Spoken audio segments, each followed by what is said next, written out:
انا انزلناہ فی لیلۃ مبارکہ کہ ہم نے اس کو مبارک رات میں نازل کیا، اور اللہ نے فرمایا فیہا یفرق کل امر حکیم، اس میں حکمت والے فیصلے ہوتے ہیں اس رات میں۔ دوسری جگہ 30ویں پارے میں سورہ قدر میں اللہ نے فرمایا انا انزلناہ فی لیلۃ القدر، ہم نے اس قرآن کو لیلۃ القدر میں نازل کیا، اور اس میں بھی اللہ نے فرمایا تنزل الملائکۃ فیہا کہ فرشتے اس رات میں اترتے ہیں باذن ربہم من کل امر، تمام قسم کے معاملات لے کے۔ تو یہاں بھی اللہ بتا رہے ہیں کہ جو 1 سال کے فیصلے جس رات میں ہوتے ہیں اور فرشتوں کے حوالے کیے جاتے ہیں، وہ رات اور قرآن کے نازل ہونے والی رات ایک ہی ہے، یہ الگ الگ راتیں نہیں ہیں۔ اور سورہ قدر میں اللہ نے فرما دیا واضح لفظوں میں کہ وہ لیلۃ القدر کی رات ہے۔ تو اتنی وضاحت کے بعد پھر یہ کہنا کہ اس رات میں قرآن نازل ہوا تھا، جبکہ اس کے بارے میں کوئی صحیح حدیث موجود بھی نہیں ہے، ضعیف یا موضوع روایتیں ہیں، تو یہ بالکل قرآن پر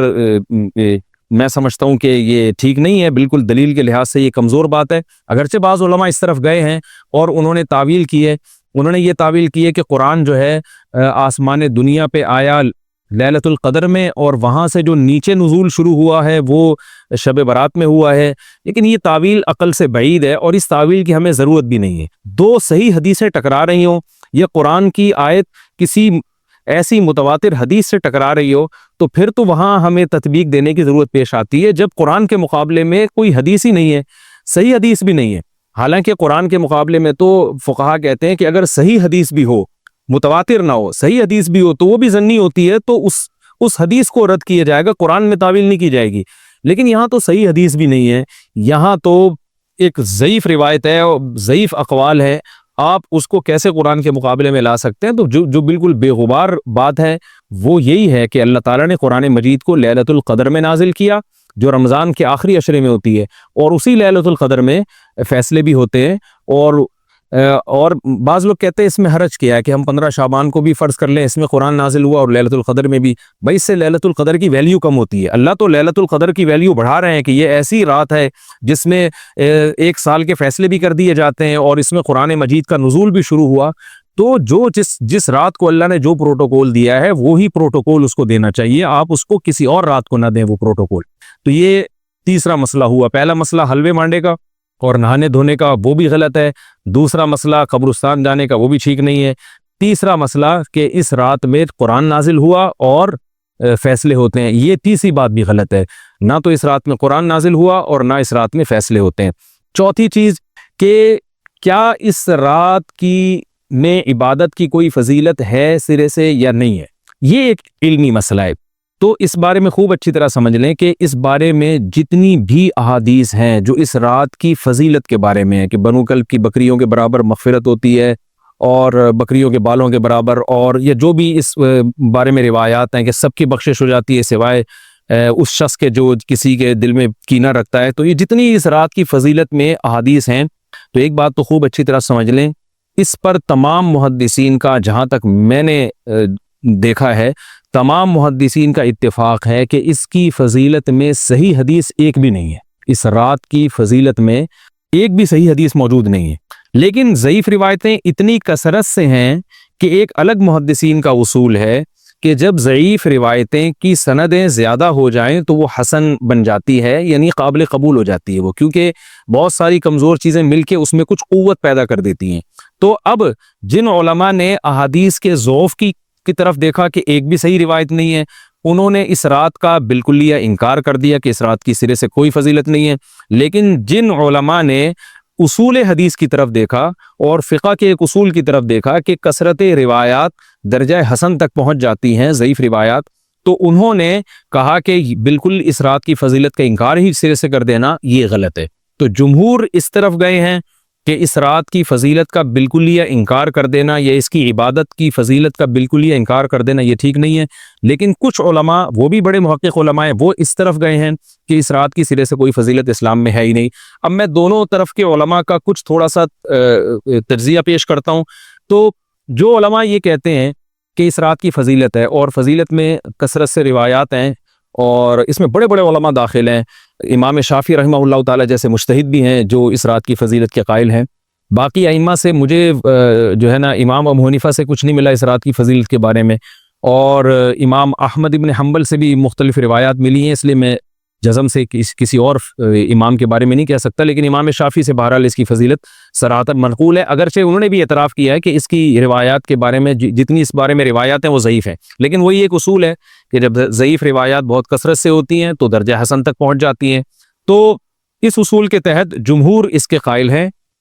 کہ اس رات میں عبادت اگر ہم کرتے ہیں تو دوسری راتوں کی نسبت ہمیں ثواب زیادہ ملتا ہے، لیکن جو بعض دوسرے علماء جو بالکل ہی اس رات کی فضیلت کے منکر ہیں، ان کے دلائل میں یہ ہے کہ یہ بات اگرچہ درست ہے کہ اگر ضعیف روایات کثرت سے ہوں تو وہ درجہ حسن تک پہنچ جاتی ہیں، لیکن وہ کہتے ہیں کہ کچھ قرائن ایسے ہیں جن قرائن سے پتہ چلتا ہے کہ جو ہے ان قرائن کو اگر سامنے رکھا جائے تو وہ ان کی رائے یہ ہے کہ پھر ان کا خیال یہ ہے کہ ان کا رجحان اس طرف ہے کہ اس رات کی سرے سے کوئی فضیلت نہیں ہے۔ ان قرائن میں ایک چیز یہ بھی ہے کہ اس کے بارے میں جو روایات ہیں ان میں بہت زیادہ ثواب کی بشارت سنائی گئی ہے، تو بعض محدثین کا یہ اصول ہے کہ کسی رات کے بارے میں یا کسی خاص عمل کے بارے میں بہت زیادہ کہیں غلو ہوتا ہے یا مبالغہ ہوتا ہے، غلو تو نہیں کہہ سکتے، تو یہ خود ایک اس طرف اشارہ ہوتا ہے کہ یہ ایک ذوف ہے، اگرچہ یہ کوئی اتنی مضبوط بات نہیں ہے، لیکن بہرحال جو علماء اس کی فضیلت کے بالکل منکر ہیں ان کی ایک دلیل میں آپ کے سامنے پیش کر رہا ہوں۔ دوسری بات یہ ہے کہ جو علماء اس کی فضیلت کے بالکل بھی قائل نہیں ہیں، ان کی ایک بڑی دلیل یہ بھی ہے، جن میں ہمارے شیخ حضرت مفتی رشید احمد صاحب رحمہ اللہ تعالیٰ بھی تھے، اگرچہ انہوں نے اس بارے میں کوئی صراحتاً فتویٰ نہیں دیا، لیکن وہ یہ اشکال ظاہر کیا کرتے تھے کہ شریعت میں جب بھی کسی وقت کی یا کسی خاص رات کی کوئی فضیلت آتی ہے تو اللہ تعالیٰ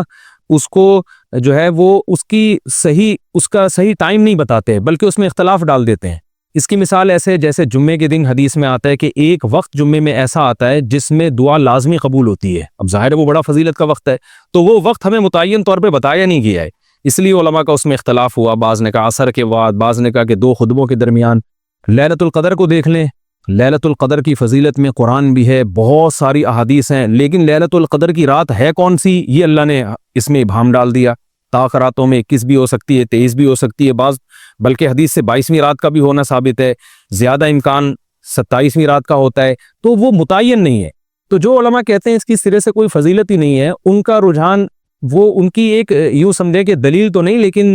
ایک استیناس کہتے ہیں اس کو، کہ اس سے ان کے اس نظریے کو تقویت ملتی ہے کہ اگر یہ اس کی اتنی زیادہ فضیلت ہے تو اس کی تعیین میں اختلاف بالکل بھی نہیں ہے، تو یہ وہ کہتے ہیں کہ یہ مزاج شریعت کے خلاف ہے۔ اور تعیین میں اختلاف ہوتا کیوں ہے؟ علماء نے بیان کیا اگر لیلۃ القدر کو متعین طور پہ بیان کر دیا جاتا نا کہ یہی لیلۃ القدر ہے تو بہت ساری اس میں جو ہے نا حکمتیں فوت ہو جاتی، جن میں ایک یہ بھی کہ اس رات میں جہاں عبادت کا ثواب بہت ہے گناہ کا عذاب بھی بہت ہے، پھر اگر اس رات میں کوئی گناہ کرتا تو وہ اللہ کے عذاب سے نہ بچ پاتا، کیونکہ وہ اللہ متعین کر دیا کہ یہ لیلۃ القدر ہے، تو کیسے تم اس میں گناہ کر رہے ہو؟ اب معاملہ اللہ نے مبہم رکھ دیا کہ بھئی یہ بھی ہو سکتی ہے تو اگلے دن بھی ہو سکتی ہے، اور ایک فائدہ یہ بھی اس میں رکھا متعین نہ کرنے میں کہ لیلۃ القدر انہی کو ملے جو تلاش کریں، جو پورا عشرہ جاگیں گے ان کو لیلۃ القدر ملے گی۔ اگر اللہ اسپیسیفک دن بتا دیتا کہ 21ویں ہے، 23ویں ہے یا 25ویں ہے یا 22ویں ہے تو بہت سارے لوگوں کو لیلۃ القدر مل جاتی، تو اللہ نے جو مبہم رکھا ہے نا تو ایک رات کی فضیلت اللہ نے بڑھا دی مگر اس کی تعیین میں ابہام پیدا کر دیا تاکہ جو پورا عشرہ جاگے گا اسی کو لیلۃ القدر ملے گی، اس کے علاوہ ہر آدمی کو نہ ملے۔ وہ ایک اللہ کی ایک حکمت ہو سکتی ہے اس میں، تو یہ 2 حکمتیں ہیں کہ اس میں گناہ اگر کوئی کرے تو اس پر عذاب نہ آ جائے، کیونکہ اگر متعین کر دیا جائے گا تو پھر گناہ کیسے تم کر رہے ہو اس رات میں، تو اللہ نے اس میں بھی ابہام پیدا کر دیا۔ جو گناہ کرنے والا ہے اگرچہ وہ بڑا گناہ گار ہے اس رات میں، چاہے وہ رمضان کا آخری عشرے میں کسی رات میں بھی گناہ کرتا ہے، لیکن کم از کم اتنا عذر تو ہے کہ اس کو کیا پتا تھا کہ یہ آج لیلۃ القدر ہوگی۔ تو جو 15 شعبان کی رات ہے اس کی بہت زیادہ فضیلت ہے، تو پھر یہ رات کو متعین کیوں کر دیا گیا؟ یہ ان علماء کی دلیل میں بیان کر رہا ہوں جو اس کی فضیلت کے بالکل بھی قائل نہیں ہے، لیکن بہرحال حقیقت یہ ہے کہ جمہور علماء اس کی فضیلت کے قائل ہیں، کیونکہ یہ جو میں نے دلائل دیے کہ وہ علماء جو اس کی فضیلت کے سرے سے منکر ہیں ان کے یہ دلائل کو ہم دلیل نہیں کہیں گے بلکہ استیناس کہیں گے، کہ استیناس کہتے ہیں کہ ایک چیز استدلال نہیں ہے بلکہ ان اپنے نظریے کی تقویت کے طور پر ایک چیز کو پیش کر دینا جس سے یہ لگتا ہو کہ واقعی یہ صحیح کہہ رہے ہیں، اس کو استیناس کہتے ہیں۔ میں جو آسان لفظوں میں سمجھانے کی کوشش کر رہا ہوں، اور ایک استدلال کہتے ہیں کہ ایک ریسرچ کو، ایک پوری تحقیق کو۔ تو جمہور کا مذہب ایک اصول پر مبنی ہے کہ بھئی اتنی ساری روایات ہیں اور ضعیف ہیں، ان میں ٹھیک ہے کچھ موضوع بھی ہیں لیکن بہت ساری ایسی ہیں جو موضوع بھی نہیں ہیں، تو ضعیف روایات ہیں جب اتنی کثرت سے ہیں اور اس میں ہے بھی عبادت کا تذکرہ، تو عبادت کرنے میں کوئی حرج بھی نہیں ہے، تو لہذا انہوں نے اس کو جو ہے نا اس کو دلیل بنایا ہے اور اصول کے لحاظ سے یہ بات درست ہے۔ تو اس اصول کو اگر کوئی فالو کرنا چاہے تو اس رات کی عبادت اس کے لیے بالکل ٹھیک ہے اور اللہ کی رحمت سے امید ہے کہ اس میں اس کو ثواب زیادہ ملے گا۔ تو جمہور ایک طرف ہیں اور بعض علماء دوسری طرف ہیں، تو یہ میں نے صرف اس لیے بیان کر دیا کہ اس رات کی فضیلت میں اتفاق نہیں ہے بلکہ مختلف فی ہے، مجتہد فی ہے، اختلاف رائے اس میں ہو سکتا ہے۔ تو اگر کوئی عالم اس رات کی فضیلت کا بالکل ہی انکار کرے اور ان علماء کا بھی احترام کرے جو اس رات کی فضیلت کے قائل ہیں، تو پھر اس عالم پر رد کرنے کا حق نہیں ہے۔ دوبارہ میں اپنی بات کو ریپیٹ کرتا ہوں، اگر کوئی عالم یہ کہے کہ اس رات کی سرے سے کوئی فضیلت نہیں ہے تو اس عالم پر طعن و تشنیع جائز نہیں ہے، کیونکہ ان کے بھی کچھ نہ کچھ استدلالات ہیں۔ ہاں اگر کوئی عالم اس رات کی فضیلت کا انکار کر کے جمہور کے مذہب کو بالکل غلط قرار دیں اور اس عمل کو یہاں اس رات کی عبادت کو بالکل بدعت قرار دیں، اور جو اس رات میں عبادت کر رہے ہیں یا اس کی فضیلت کے قائل ہیں ان کو بدعتی قرار دیں، تو یہ غلو ہو جائے گا، یہ زیادتی ہو جائے گی، جو کہ بالکل غلط ہے۔ کیونکہ جب دونوں طرف دلائل ہیں تو اعتدال والی رائے اختیار کرنی چاہیے، اور کسی ایک طرف بہت زیادہ جھکاؤ یا کسی ایک کو 100% غلط قرار دے دینا، بدعتی قرار دے دینا، یہ درست نہیں ہے۔ تو ہماری قوم میں ایک مزاج ہے کہ بس اپنی رائے کو مسلط کرتے ہیں اور دوسرے کی رائے کو مانتے ہی نہیں۔ تو عوام کے لیے کیا ہے؟ لوگ کہتے ہیں مفتی صاحب کنفیوز کر دیا آپ نے، تو لٹکا کے چھوڑ دیا ہمیں۔ وہی میں کنفیوز نہیں کر رہا، عوام جمہور کے مذہب کو فالو کرے گی، جمہور میں بڑے بڑے علماء ہیں، وہ اس کی فضیلت کے قائل ہیں اور وہ اس کے قائل ہیں کہ اس رات میں عبادت کرنی چاہیے، تو آپ جمہور کے مذہب کو فالو کر سکتے ہیں۔ تو اب یہ بات تو ہو گئی جمہور کا مذہب، میں نے آپ کو بتایا کہ وہ اس رات میں فضیلت کے قائل ہیں کہ اس رات میں عبادت کرنی چاہیے، لیکن کیسے کرنی چاہیے اس پر تمام علماء کا اتفاق ہے کہ مسجد میں جتھے بنا کے جانا یا اجتماعی عبادت کرنا یہ بالکل بدعت ہے، بالکل ناجائز ہے۔ اسی طرح کوئی مخصوص قسم کی نماز پڑھنا کہ پہلی رکعت میں یہ والی صورت تو دوسری میں یہ والی صورت تو تیسری میں یہ والی صورت، یہ بالکل بدعت ہے۔ صلاۃ التسبیح کی جماعتیں بدعت ہیں۔ تو ایک ہی راستہ ہے آپ کے پاس، آپ عبادت کرنا چاہتے ہیں تو انفرادی طور پر ایسے عبادت کریں جیسے عام دنوں میں آپ عبادت کرتے ہیں، یہ ویسے ہی نماز پڑھیں جیسے عام دنوں میں نماز پڑھتے ہیں۔ کوئی مخصوص صورتیں، مخصوص رکعتیں نہیں ہیں، جتنی اللہ توفیق دے تنہائی میں آپ 2 رکعتیں، تہجد کی 4 رکعتیں، 6 رکعتیں، 8 رکعتیں، 16 رکعتیں، جتنی اللہ توفیق دے آپ رات کو کھڑے ہو کر انفرادی